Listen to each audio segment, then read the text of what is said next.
Slightly off the left. Good. That's not going to make it, is it? This is ridiculous. That's a gimme, surely. It's been 2 long and largely difficult years since Shane Lowry won the Open Championship at Royal Portrush, and finally the oldest major in golf is back. There have been 6 others in the interim, including a first November Masters, but now at last Links Golf will return to our TV screens from dawn to dusk this Thursday. Here to run through the contenders is Ben Coley, Sporting Life's resident golf expert. And Ben, isn't it good to be back in Open Championship territory? It's fantastic, Dom. Yeah, I mean, 2 years too long. Maybe not for Shane Lowry, who's had the claret jug for all this time. I think it might come back slightly damaged after the amount of Guinness that's gone into that over the last 24 months. But yeah, look, the Open Championship is one of the sporting highlights of summer.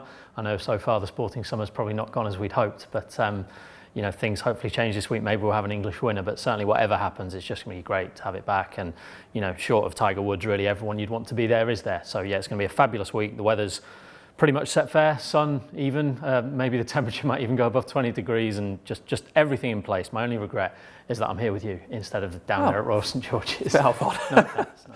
Okay, well, let's kick things off by, let's talk about the Open. What is it that makes the Open so special?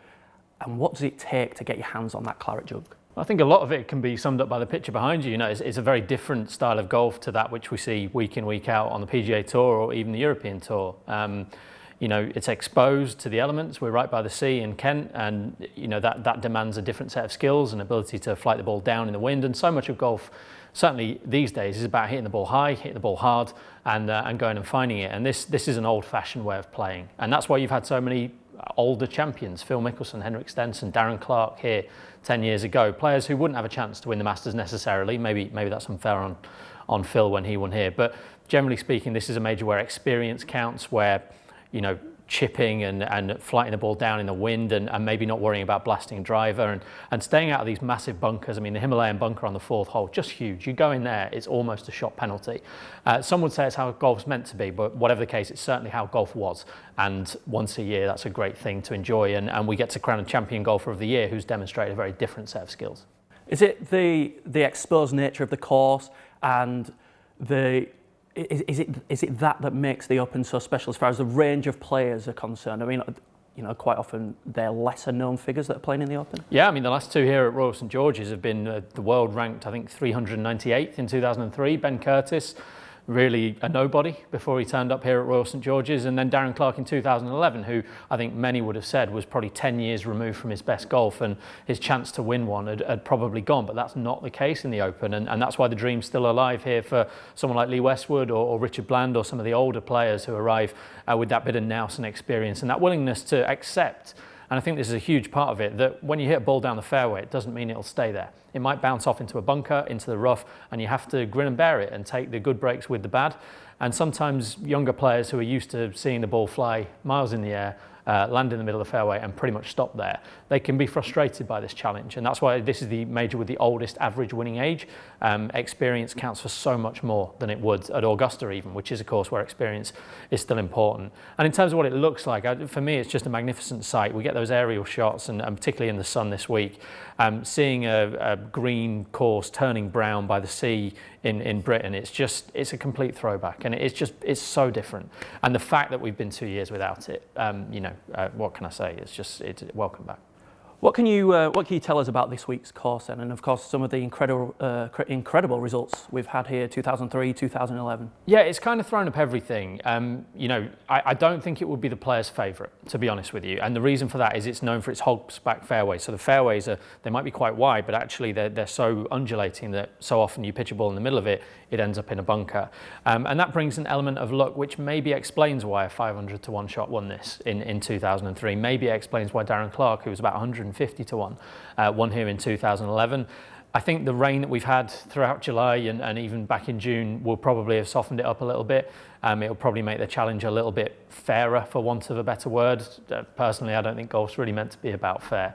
But in terms of the challenge, really, it's a fairly pure links course. It's not one that goes out and in. So a lot of links courses, you play 9 holes one way, you come back and play 9 the other. This one, you're always turning. And that in itself, again, it probably lends itself to experience, because one hole you're going to be downwind, you'll be crosswind the next, into the wind the next.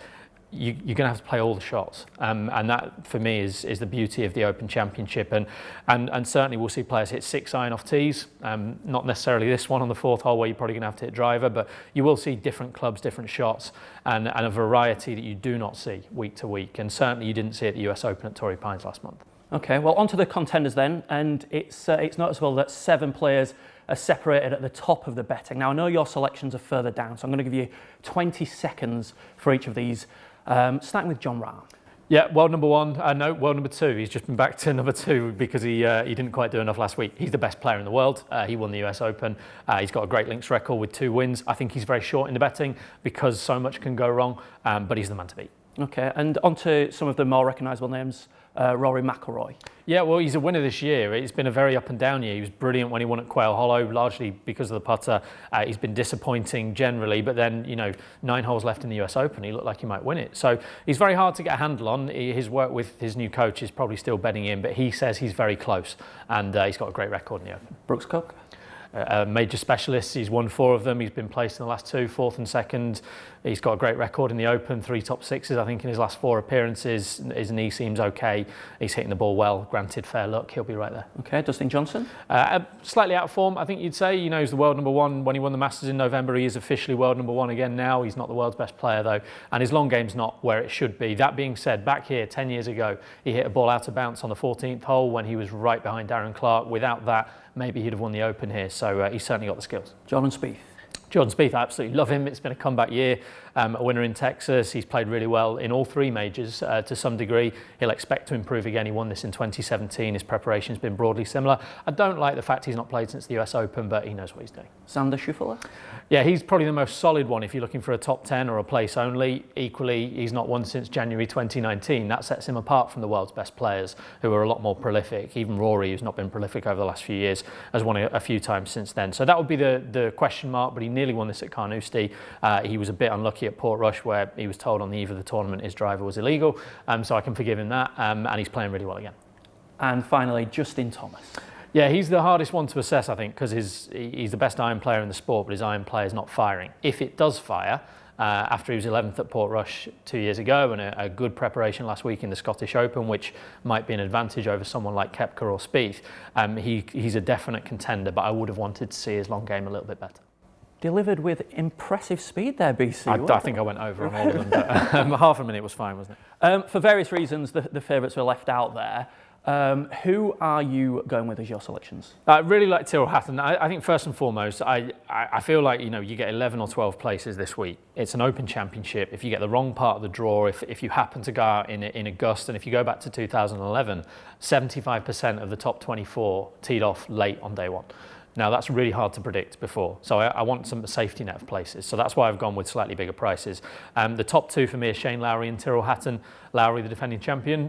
That in itself is a challenge, but his friend, mentor, practice partner, and soon-to-be Ryder Cup captain Padraig Harrington managed to win back-to-back Opens. It can be done, and he's just a fabulous links golfer. I think of all the players in the top 30 or 40 in the world, he's the one who improves the most for finding this kind of terrain. Has Lowry had any wins since?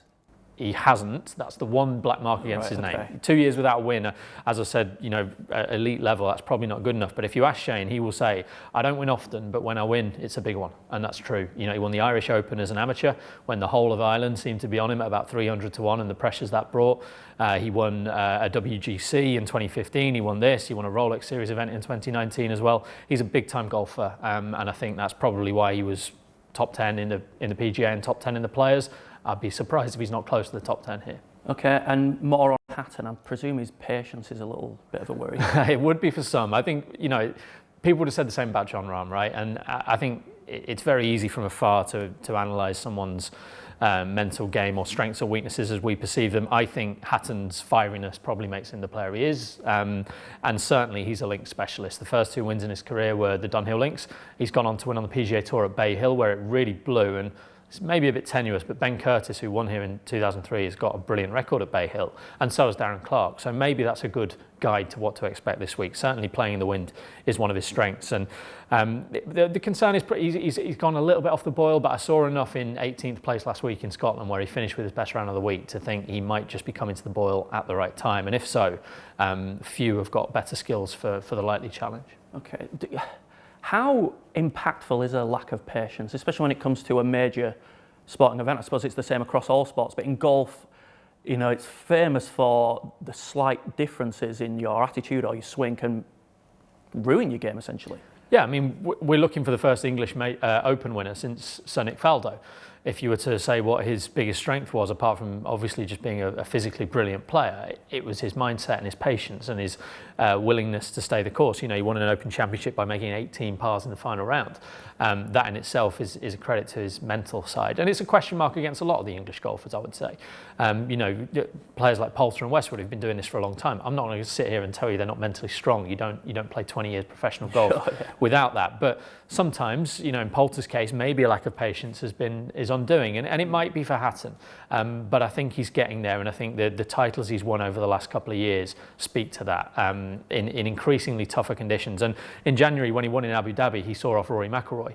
That's the event that Shane Lowry won the same year he won the Open, and you know, maybe lightning can strike twice. Okay. Each way punters can have as many as 12 places this week. Who else should we be backing? So I really like Brandon Grace, proper Open specialist, 6th at Royal Birkdale in 2017. He shot the first ever 62 in a men's major championship there. If you look at everywhere he's won, from Qatar to Fancourt in South Africa to Harbour Town and Puerto Rico, is always within view of the sea or under links-like conditions. He's a Dunhill links winner as well, and he's playing really well, 2 top 10s in his last 3 starts. I think we probably underestimate Americans in general in the Open Championship. I think, you know, you see Darren Clarke and you think, oh yeah, British player, but the guys who served it up to him were Phil Mickelson and Dustin Johnson, Ricky Fowler and Anthony Kim were not far behind. Obviously Ben Curtis is from Ohio. It's not obvious, but he is. And I think Americans in general are better at this than you would think. So I like Daniel Berger for that reason. He's one of the world's best players. If this was in America, he'd be half the price. I think he's got the skills. He hits the ball low. He grew up in Florida. Wind's not a problem, and he's in form. And the other 2 for me are very popular if they were to win. Sergio Garcia, who I think probably everybody thought would be an Open champion. Didn't work out for him at Carnoustie famously against Padraig Harrington, but he's maintained a brilliant record in the event. He's got 10 top 10s in his last 20 appearances, and as you said, you get paid for that now. So he's been really reliable. And the other one's Tommy Fleetwood. I think of all the selections I've put forward, he's the one whose form has got the biggest question mark, but he's the one who I think is most likely to come alive on the links. He's got a great record in the Dunhill links. He was 2nd to Lowry 2 years ago, so if we could just get a repeat of Portrush with Lowry first and Fleetwood second, maybe the other way around if I can choose, then I'll be very happy. Super. You can find out more in a lot more detail, Ben's outright preview for the Open and Ben's player-by-player guide. You can get all of that at sportinglife.com/golf. Now, we're filming this preview at Die House Golf. It's a golf simulator, and BC is desperate to have a go. But before we let you have a go, we've got some reader questions. So these come from your readers. So Tom, who's on the autocue, he's going to bring it over to me. And thanks, Tom. Cameo. Thanks very much. Right then, let's finish with these reader questions. The first one, what's your favourite Open Championship memory?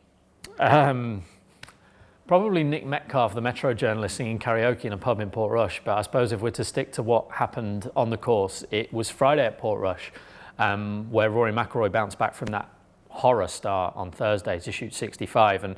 And there was an atmosphere on a Friday of an Open there that I've never seen before. I've been to a lot of them now.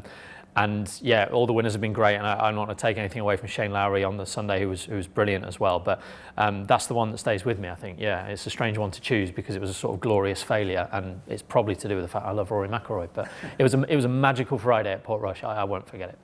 Next question. Can we still dream about a Lee Westwood win, or has Richard Bland become the fairy tale veteran story to follow in Clarke's footsteps? Either one would be great, wouldn't it? I mean, Westwood's the one who's much more familiar, household name, been world number 1. He's done everything in the game apart from win a major, really. If he is going to win one now in his late 40s, it will be an Open. I'm fairly convinced of that. And although his record at Royal St George's isn't great on paper, he did win an amateur event here a long time ago. So he's got some fond memories, albeit he might be struggling to remember them now. It is probably 30 years since he did that. Look, he's playing nicely. He's had a great year and he's in a good place, recently remarried, and it just feels like everything's a bonus now. So that attitude could carry him a long way, and I won't be surprised if he's in the mix. Okay, next question. Oh, this brings up Sunday. After Italy's win on Sunday, sorry to bring it up, what about an inspired Italian winner?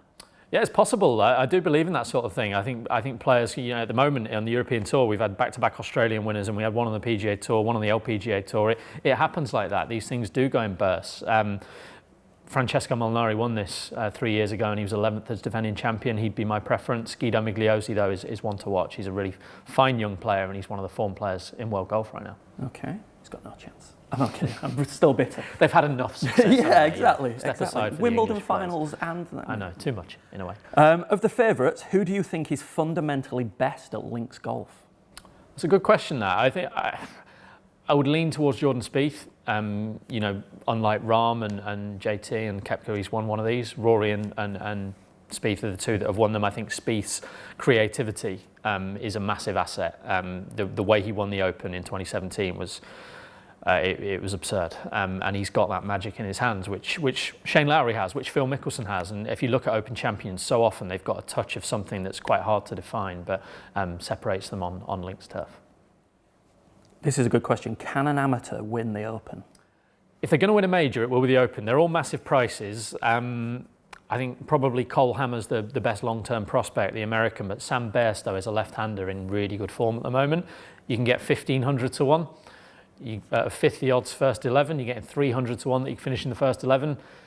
Won't be easy. Chris Wood finished in the top 5 in 2008 as an amateur. Various others. Paul Dunn led into the final round at St Andrews. Matteo Manassero played really well as an amateur. Tom Lewis led here in 2011 as an amateur. It happens in the Open. They show up because so often they've prepared on links courses. Like the amateurs in this field, like Sam Bairstow, he's played more links golf than any of the pros this year. It will stand him in good stead. One of them hopefully can do something. Probably not going to win, but why not sneak a top 10? There's no other top level sport where that could possibly happen, is there? Not that springs to my mind, yeah. no. And it's one of the other beauties of the Open Championship. Anyone can qualify, as we'll demonstrate soon. Yeah. It's unlikely for us, but if you want to have a pop, you can start that long road to glory. It's like the FA Cup, right? There's really nothing to stop you apart from a lack of ability. Yeah. Next question: why shouldn't Phil Mickelson win again? Lightning striking twice is about as good as I can put it. He won the PGA Championship in May. I actually think that's a really good form guide. You look at the leaderboard there, everyone in the top 5 pretty much is an Open specialist. It was firm, it was fast, it was windy. In some ways, he'd be an obvious winner. But, at 51, to do it twice in 2 months, he's an all-time great, but I just can't see it, which is probably a lack of imagination on my part, but he wasn't for me. Okay. How much of a handicap is it for the likes of Morikawa, Hovland and Scheffler that this is their first Open? Yeah, a pretty big one. I mean, it didn't stop Ben Curtis, and that's something to cling to. Will Zalatoris nearly won the Masters as a debutant in April. It's not beyond really talented players. Colin Morikawa was, he's played 45 events, he's won 4, one was a major. I'm not going to say Colin Morikawa cannot turn up and win his first Open, but it's a negative. It's the reason he's the same price as Shane Lowry. Any other tournament, you take a tournament in the PGA Tour, he's half the price or less, but it does reflect the fact that experience in an Open, and generally good experience, typically you need a previous top 10. I wouldn't be quite so rigid in that. Some good form is important. But we've got a heck of a lot of debutants this week. Almost a third of the field, I think, is playing it for the first time because of the unique circumstances we're in. Obviously, some of them will play well. And of those, maybe Hovland and Morikawa would be the picks. Okay, next question. Is Robert McIntyre good enough to win? I backed him at Portrush and he was brilliant. He was. He finished really well for 6th there, and it was during his rookie season. He's got 2 years more experience. He's now a European Tour winner. Obviously, a links education in Oban growing up. He was a bit annoyed and unfortunate to miss the Irish Open through COVID 2 weeks ago. He says he feels like something big's going to happen soon. I can see it. Do I think he's a good price at 66, even 50 to 1? No, but I can see it, and I think if you look at the specials and go for top left-hander, I think he'd be the best of those. Who are we backing for the first round lead? I don't know yet, but there are a few names to keep an eye on. Richard Bland was, I think, 4th after round 1 at Royal Birkdale. I've spoken about, the potential for a dream result for one of the form players of the European Tour who took almost 500 events to win. Now that he has won, he's just playing great golf and he's loving life at 48. So he'd be one who can make a good start. Keegan Bradley is a habitual fast starter. He's done that in the Open as well at Troon. So they'd be on my shortlist, but my advice to anyone in that market is have a very long study of the weather forecast. try and spot where there might be a period where the wind dies down, find that group of tee times and go from there. How big a factor can the draw be? You touched on it there. Massive. Yeah, as I said, I think 16 of the, that's not 3/4, is it? No, 18 of the top 24 last time here in 2011 were from the afternoon wave on day one. So they definitely got a break. Darren Clarke said so himself, he was on that side of the draw. So it can be massive. At this early stage, it looks fairly even. But it's seaside in England. Who knows what the weather's going to be like today, let alone tomorrow, you know? It almost doesn't seem fair that somebody might get bright sunshine in the morning and then somebody else might get gale force winds in the afternoon. And it's not, but you know, as I said, golf's not a game of fair. It's outside, you've got a very small ball, you're trying to get into a hole 500 yards away. It's going to bounce on generally firm turf. You're going to get different lies, different gusts of wind. Deal with it, you know. Gary Player said the harder I practice, the luckier I get. I'm not really an advocate of Gary Player in general, I must say. He's not one of my favourites, but the concept of that, you know, if you keep banging on the door, you keep playing well in opens, you know, it'll open for you if you're good enough. Okay. Last question. If the Open had to remain at one course, which would you choose? I think I'd say Portrush. As well as having had a brilliant time there in 2019, obviously that would be a selfish way to determine it. I think it's a brilliant golf course. It really is. It obviously, you know, it'll take its turn, and there are some logistical issues being in Northern Ireland, I think. But for me, Portrush would definitely be up there. I think a purist would say Muirfield. There have been some issues there. They've been slightly backward, to say the very least, in their membership criteria. But if they can get bring up to speed in the modern world, then that would probably be the purest choice for the best golf course. Okay. Well, if you weren't excited before that, now you should be. It looks to be a fantastic week of golf ahead. As I said earlier, for more, visit sportinglife.com, where Ben Coley, I nearly called you BC then, which would have been very unprofessional, where Ben Coley's outright preview for the Open and his player-by-player guide is available on site. If you've got any questions for Ben, then send them to @sportinglife, or you can send them to Ben directly on Twitter, which is @BenColeyGolf, I think. That's correct, Don, well done. Thank you very much. Now we're going to cut to a Rocky-style montage of Ben trying to play this fabulous virtual golf course. And before we go, did you know the word links? It comes from the Gaelic word links, which I'm led to believe means hilly exposed ground. For more, subscribe to Sporting Life on YouTube by clicking somewhere around here. And you can watch our exclusive interview with Billy Forster that BC did a couple of years ago. That is down here. Billy actually said to Thomas where not to go on this tee shot, and that's where he put it, and it lost him the Open. Billy said he thought about it for 6 months every day. You can imagine Thomas Bjorn probably never got over it. Let's see how you do. 167 yards. Mm-hmm. Try and avoid the bunkers. I've got 5-iron. That's my professional caddy. Thank you. For swing students out there, don't do it like this. I know I swing too far I'll over the step top. back, so that's saved my jaw. No, come on, I can't believe you made me do this, Dom. I'm sure that our Twitter users will be very honest with you. Oh, here we go. Yeah, the big, I sort of slapped that, yeah. Go on. Not bad. Wasn't it? Let's see if we can not thin this. 44 yards, whatever it is, uphill, fine. Sort of happy with that. Yeah. Yeah. Champion golfer of the... Oh no, it's come back. It's come back.